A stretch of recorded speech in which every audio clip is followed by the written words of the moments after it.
So franchise legend Dez Bryant is already out there like the prophet in the desert, Dez Bryant.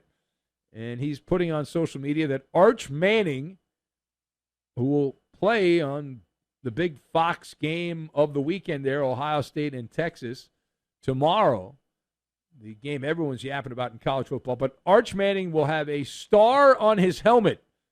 Nobody can tell me different, Dez Bryant said. Now, does that mean he's going to have like a star sticker that someone's going to put on, they're going to buy at a store somewhere, a craft store, and put that on his helmet? Or does he must mean the Cowboy star? Now, he's not alone. He's not alone. That is not just random speculation. That is apparently the gospel in Cowboy country. So let us discuss. The Cowboys have redrawn, that's what they do in politics, they've redrawn the map. They've turned the blueprint upside down, and they now put a target on Texas quarterback Arch Manning. Believe it or not. Do you believe it or not? So I have reptilian, trench coat, and tap water. And let's go to the deli counter, and we're going to order a pound of the gabagool. We're going to get a pound of the gabagool is what we're going to get. So to lead off, on this one, I am a true believer. Right? I believe it or not, I believe it. Went down to the haberdashery, and I got fitted for a size 8 fitted tinfoil cap.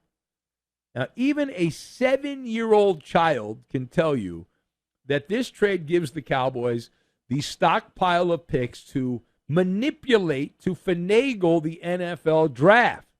And so even if they're not bad enough to end up with the top pick, it's unlikely that'll be the case, they will have an opportunity to trade up in the 2026 April NFL draft to get the Golden Arch. The Cowboys now hold the draft day dynamite, multiple first-round picks, plus their own first-round picks, so they have some of those, and they can blow up the board, leapfrog, a bunch of other crappy teams. It's Dumb and Dumber logic. So you're telling me there's a chance. Yes, Lloyd, I'm telling you there's a chance. Plus, here's the key thing.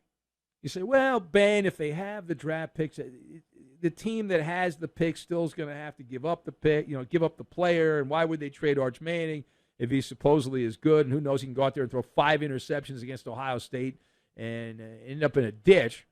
But let's just assume the position that he does not, Arch Manning, get a tongue lashing because he sucks in the game on Saturday and ends up having a good year and ends up going to the draft, and all those things happen real quick. All those things happen in a wink and a nod. It takes place. So then he's in the draft, and they say, well, let's just say for S and giggles, the Arizona Cardinals have a horrific year, and they end up with the top pick in the draft. And what happens then? We're at a fork in the road. The key part of this for the Cowboys is the reptilian Manning family, the royal family of football, because they'll be in code. You think the Cowboys are going to have a problem convincing Archie Manning, oh, yeah, I'd like your kid to come play here in Dallas? No, the Manning family, the power brokers behind that would be in cahoots on that plan. Plus, if you look at the track record, all is fair in love, war, and the NFL draft. They just did this years ago with Eli Manning. The Manning family screwed over the old San Diego Chargers and said, well, we don't want to play in San Diego. And then Manning ended up with the Giants. It was a 500 quarterback.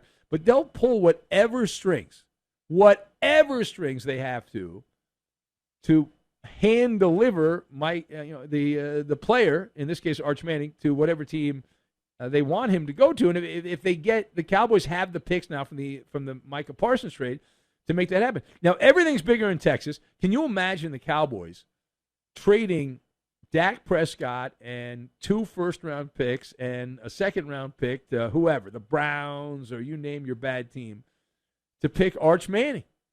Right? You don't draft Arch. You negotiate with the Vatican. Right? You don't scout him. You send envoys in there. It's the royal bloodline and all that.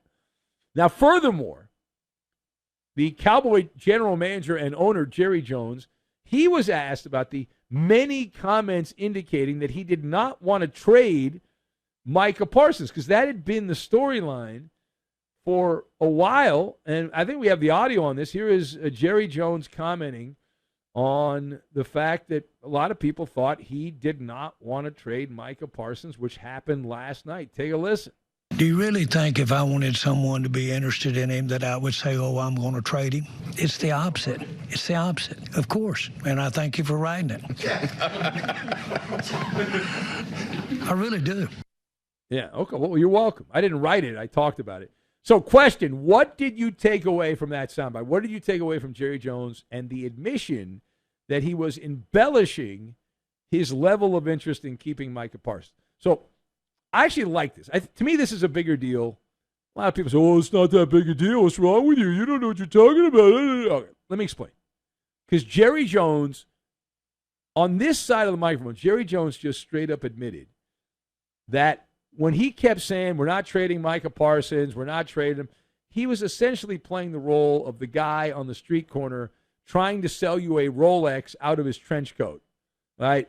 Spoiler alert, the Rolex ain't real, and Jerry's not being real here. Now, Jerry is saying the quiet part out loud. He's saying the quiet part out loud. He's basically giving you a webinar or a master class on the art of the con, because it's the art of the con. If you're into this kind of thing, you pay attention to the sound bites. They make your mouth water. It's kind of like buying a used car. And you go in there and the salesman tells you, oh, man, this car, what a steal. What an absolute steal. It was owned by this little old lady, and she only drove it to church on Sunday. And the church was only a couple blocks away. And that's it. That's all she drove. Meanwhile, you get in the car, and the odometer is rolling over like the national debt clock in Times Square. And here's the thing. This is why sports talk radio still matters. This is why we have our 15 minutes of fame and all that. It does matter because the GM speak, the coach speak. It's all a carnival of lies. These guys are Pinocchios in polos is what they are. Their noses grow every news conference. And Jerry just admitted it. We've known it. Most educated people know it. It's all bull crap. These guys will smile and they'll shake your hand and tell you everything and whisper sweet nothings, and they'll look you in the eye and they'll spit a loogie on your cupcake and tell you that it's frosting. They say, oh yeah, that's frosting.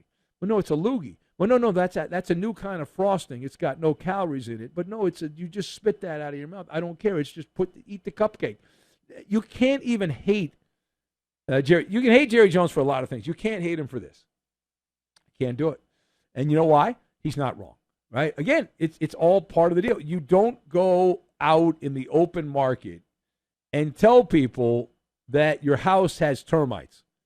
Like, oh, yeah, my house is covered in termites. No, you talk about the open floor plan. You don't say your car's transmission is shot. You highlight the new paint job on the car. You don't highlight the transmission being destroyed. And Jerry inflated the value of the size of the size of his desire to keep the player, the prize, racehorse, whatever you want to say, and then ends up sending him to auction anyway. And Jerry gave you the playbook, and he'll do it again. And he told you how the game's played, the game within the game, and all that. And he'll continue on, and he'll get away with it. No matter how bad the Cowboys are, they'll still get great ratings because he's P.T. Barnum, he's Vince McMahon, he's Dana White, he's all that. And that's how it goes. Now, last thing. What has happened to the professional sports scene deep in the heart of Texas in Dallas? Holy crap. Welcome to Dante's Inferno. Now, it is time for the local sports talk guys in Dallas to put a billboard up that says, will the last person who's a star athlete leaving Dallas turn out the lights? The party's over. The Mavericks started the bonfire. They did, right? They gave away Luka Doncic, the hardwood Houdini. They got rid of him. And he was just handed to the Lakers for peanuts. That still had the shell on them, right?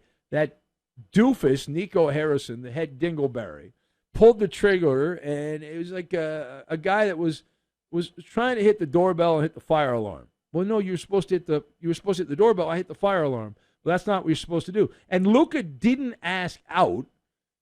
He just didn't miss dinner time. and that upset Nico Harrison.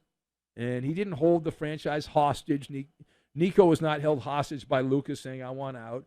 He just got ghosted. That's what happened. And then you got the Rangers. You talk about a lukewarm soup. The Texas Rangers. Poor Ed in Arlington.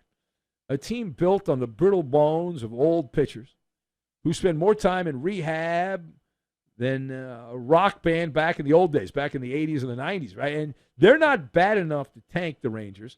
They're not good enough to actually contend. They're like a faux contender. They're just kind of floating around the Rangers in baseball purgatory, waiting for the next Tommy John surgery to hit like a meteor.